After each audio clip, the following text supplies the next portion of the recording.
Bonjour.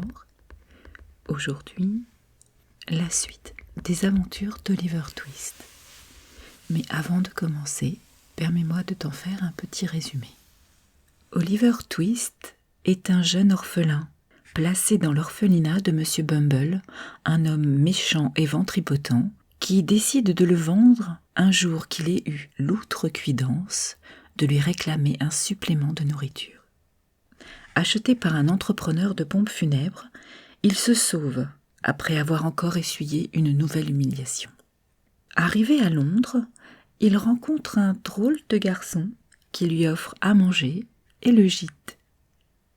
Là, des enfants se livrent à un jeu plutôt surprenant qui aurait dû mettre la puce à l'oreille de notre héros. Mais c'est lors d'une sortie qu'Oliver réalisera horrifié qu'il est tombé sur une bande de voleurs. Voici maintenant la suite et le dénouement de notre histoire. L'homme se retourna alors, comprenant qu'il venait de se faire dépouiller. « Arrêtez-le, au voleur !» lança-t-il en direction d'Oliver. Oliver chercha Dodger des yeux, mais il s'était volatilisé. Pris de panique, il détala lui aussi, suivi par tous ceux qui se trouvaient dans la rue. « Arrêtez-le, au voleur !» criaient les gens dans la plus grande confusion. Ils le pourchassèrent dans la boue et les flaques d'eau, jetant leurs cannes et des pierres sur son dos rachitique. Oliver, à bout de souffle, courait toujours quand une pierre le frappa à la tête. Il s'écroula, assommé. « Monsieur, s'il vous plaît, » murmura-t-il quand l'homme fut sur lui. « Je ne suis pas un voleur. » L'homme le dévisagea. « Bien, tu me parais honnête. Vraiment, tu ressembles ?» Il s'interrompit intrigué. « Je suis sûr de connaître ce visage, » murmura-t-il pour lui-même. « Appelez la police, » dit un passant. « Non, donnons-lui sa chance, » s'interposa l'homme. « Qui es-tu, mon garçon ? Je suis Monsieur Brownlow. Je peux peut-être faire quelque chose pour toi ? Viens, suis-moi. » Monsieur Brownlow conduisit Oliver chez lui dans sa somptueuse demeure. Dans l'entrée, le portrait d'une belle dame sembla les accueillir. Oliver se figea, fasciné. « C'était ma nièce, Agnès, » expliqua Monsieur Brownlow. « Sa vie a été bien triste. Si elle était venue me voir, j'aurais pu l'aider. La pauvre enfant, elle est sûrement morte depuis tout ce temps. » Son regard se posa sur le portrait, puis sur Oliver.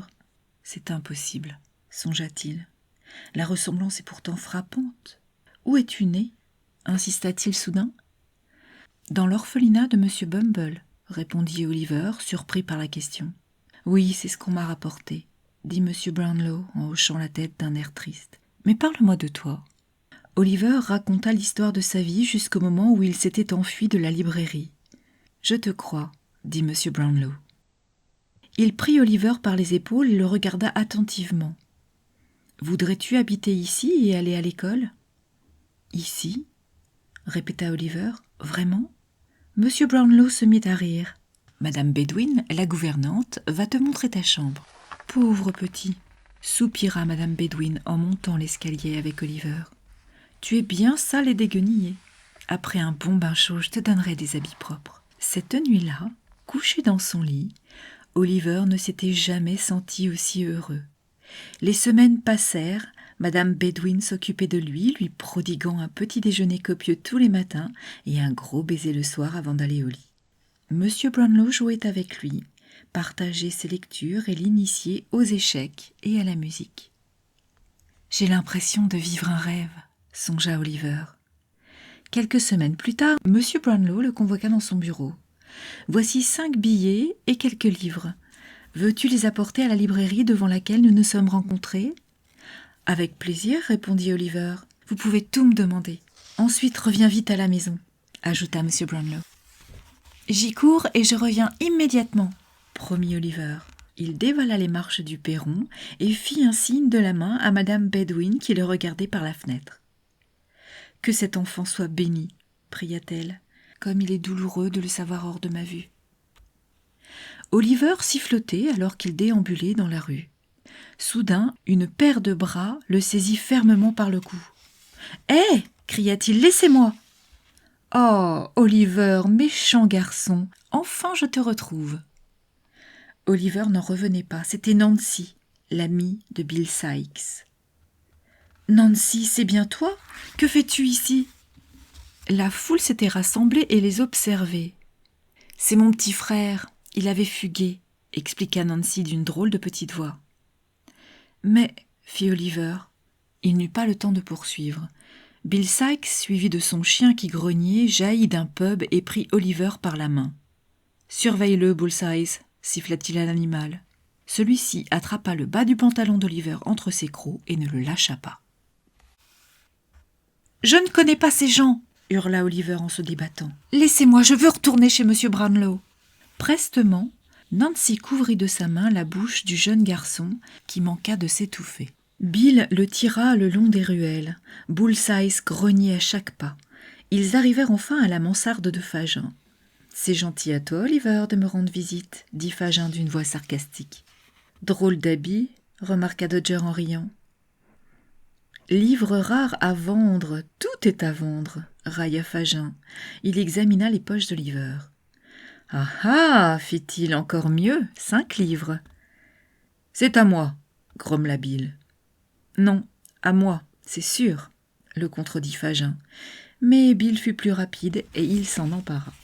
« C'est à Monsieur Brownlow, et laissez-moi partir, supplia-t-il, ou Monsieur Brownlow va penser que je suis un voleur. » Fagin lui donna une tape sur la tête. « Tu en seras bientôt un, fais-nous confiance. »« Non !» s'écria Oliver. « En quoi pourrais-je vous être utile de toute façon ?»« Ainsi, tu ne raconteras pas d'histoire, » ricana Bill. « Si tu es l'un des nôtres, tu ne nous dénonceras pas à la police. Allez, tais-toi un peu. » De nouveau, Bill dut revêtir des haillons dégoûtants. Pendant plusieurs jours, les voleurs le gardèrent prisonnier dans le grenier. Bullseye le surveillait de ses petits yeux mauvais. Dès qu'Oliver s'approchait de la porte, le chien grognait et découvrait ses crocs acérés. « Ne lance pas le chien sur lui, Bill, » implorait Nancy. « Oliver est de retour, tu n'as pas besoin de lui faire peur maintenant. »« Oh vraiment ?» menaça Bill hargneux. Il brandit un pistolet et ajouta « Tu vois ça, Oliver ?» Oliver hocha la tête nerveusement. « Il est chargé. Si tu ne fais pas ce qu'on te dit, je tire. Compris ?»« Oui, Bill, » dit Oliver tout tremblant. « Bien, il y a un travail que je veux faire cette nuit, une belle demeure qui regorge d'argenterie et de bijoux. Une toute petite fenêtre reste ouverte. J'ai besoin d'une demi-portion comme toi pour se glisser par cette fenêtre et ouvrir la porte d'entrée. » « Il ne plaisante pas au sujet du pistolet, » l'avertit Fagin. « Un conseil, ne mets jamais Bill Sikes en colère. » Au crépuscule, Bill entraîna Oliver vers la demeure. Ils attendirent, dissimulés sous un buisson, que la cloche de l'église sonna minuit. Il faisait nuit noire. Bill souleva Oliver jusqu'à une minuscule fenêtre. « Entre, » siffla-t-il. « S'il vous plaît, ne me forcez pas à voler, » implora Oliver. Sikes leva le poing. « Fais-le ou je t'assomme. » Il poussa Oliver par l'ouverture, alluma une lanterne et la lui tendit. « Ouvre la porte d'entrée, » ordonna-t-il.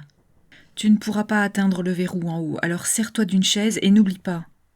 Tu es dans ma ligne de mire. » Oliver vit le pistolet de Bill pointé sur lui. Il n'avait pas le choix. Il se glissa à l'intérieur et alla déverrouiller la porte. Alors qu'il poussait le verrou, il entendit Bill qui courait vers l'entrée. « D'une manière ou d'une autre, je dois prévenir la famille, » se dit Oliver. « Qu'importe ce qui m'arrivera. » Il lâcha la lanterne qui se brisa. Il y eut un bruit, puis tout se précipita. Bill fonça par la porte pour saisir Oliver. Un homme armé apparut. Les 2 hommes firent feu. Oliver, pris sous les tirs croisés, hurla. Il agrippa son bras et vit sa manche rouge de sang. Bill le traîna à l'extérieur. « Petit imbécile !» grommela-t-il. « Ils sont après nous, cours !»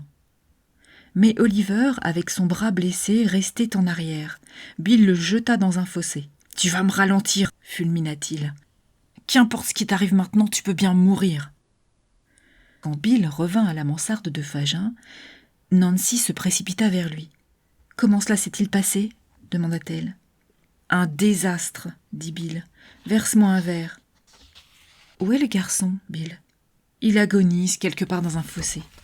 Tu ne peux pas le laisser là-bas, se récria Nancy. Je vais le chercher. En titubant, Bill hurla. Je te l'interdis, Nancy.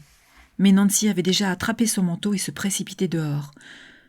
Le visage de Bill prit un air mauvais. Suis-la, Bullseye, commanda-t-il au chien. Elle ne va pas s'en tirer aussi aisément. Nancy courut jusqu'à la maison dans laquelle Bill avait tenté de s'introduire et chercha partout Oliver. Enfin, elle le trouva, faible et tremblant. « Merci d'être venu, » murmura-t-il. Avec son châle, elle fit un pansement de fortune autour de son bras ensanglanté. « J'ai prévenu ton ami, M. Brownlow. Je vais te mener jusqu'à lui, dit-elle. Il nous attend sur le pont de Londres. »« Je ne te crois pas, dit Oliver. C'est un piège. »« Pas du tout, Oliver, promis. J'ai rencontré M. Brownlow hier. Tout est arrangé. »« Pourquoi fais-tu tout ça ? » ?»« Je travaille pour Fagin depuis mon enfance. Je ne veux pas que tu souffres comme moi. »« Reste avec moi, » l'exhorta Oliver.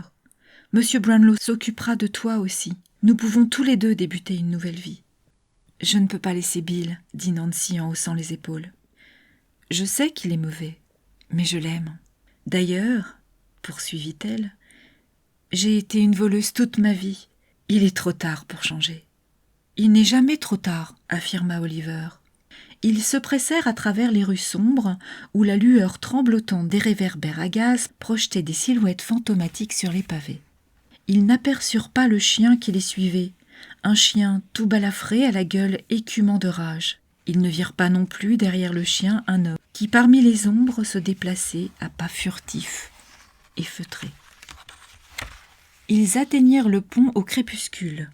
M. Brownlow les attendait, comme Nancy l'avait promis. « Cours !» cria-t-elle alors à Oliver. Oliver s'élança. Il était presque dans les bras grands ouverts de M. Brownlow quand la voix effrayée de Nancy le fit se retourner.